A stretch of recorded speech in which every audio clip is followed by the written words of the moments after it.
नमस्कार, मैं हूं शिखा शुक्ला और आप देख रहे हैं रिपब्लिक 24 भारत। आइए रुक करते हैं आज की ताजा तरीन बड़ी खबरों की ओर। वापी जीआईडीसी इलाके में 3200 की मामूली बात को लेकर हुए झगड़े ने गंभीर मोड़ ले लिया, जिसमें समाधान अशोक पाटिल की हत्या हो गई। मजदूर की अदायगी को लेकर विवाद के चलते आरोपी दीपक सिकंदर मंडल ने चाकू मारकर समाधान की हत्या कर दी। घटना के बाद पुलिस ने तेजी से कार्यवाही करते हुए कुछ घंटों के भीतर आरोपी को गिरफ्तार कर लिया।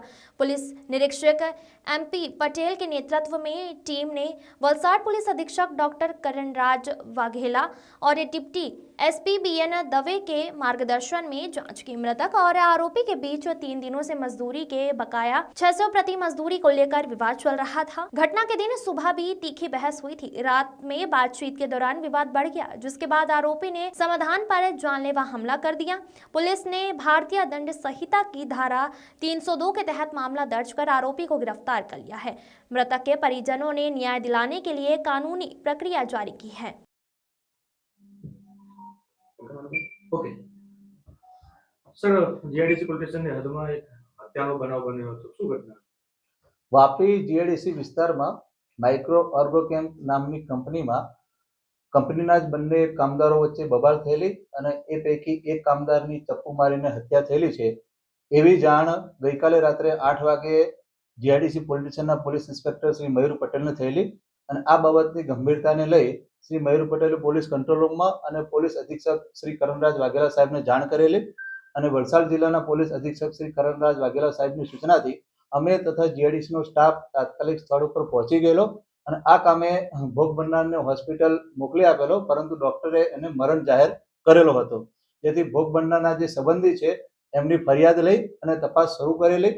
આ કામે પ્રાથમિક તપાસમાં આરોપીની જે વિગતો મળેલી હતી અને આરોપી ભાગી ગયેલો હતો, તો પોલીસ સ્ટાફના માણસોથી તાત્કાલિક આરોપીને કોમ્બિંગ કરી અને પકડી પાડવામાં આવેલો હતો। સર, આ જે આરોપી કોણ છે અને એનો મોટિવ શું હતો? ફરિયાદની જે હકીકત છે, ફરિયાદમાં જણાવ્યા પ્રમાણે મરણ જનાર છે સમાધાન પાટીલ એમનું નામ છે અને એ આ કંપનીમાં ઇલેક્ટ્રિક ડિપાર્ટમેન્ટમાં કામ કરતા હતા, ઇલેક્ટ્રિકનું કામ કરતા હતા એ। અને જે આરોપી છે એનું નામ છે દીપક મંડલ અને એ આ જ કંપનીમાં લેબર કોન્ટ્રાક્ટરના સુપરવાઇઝર તરીકે કામ કરતો હતો।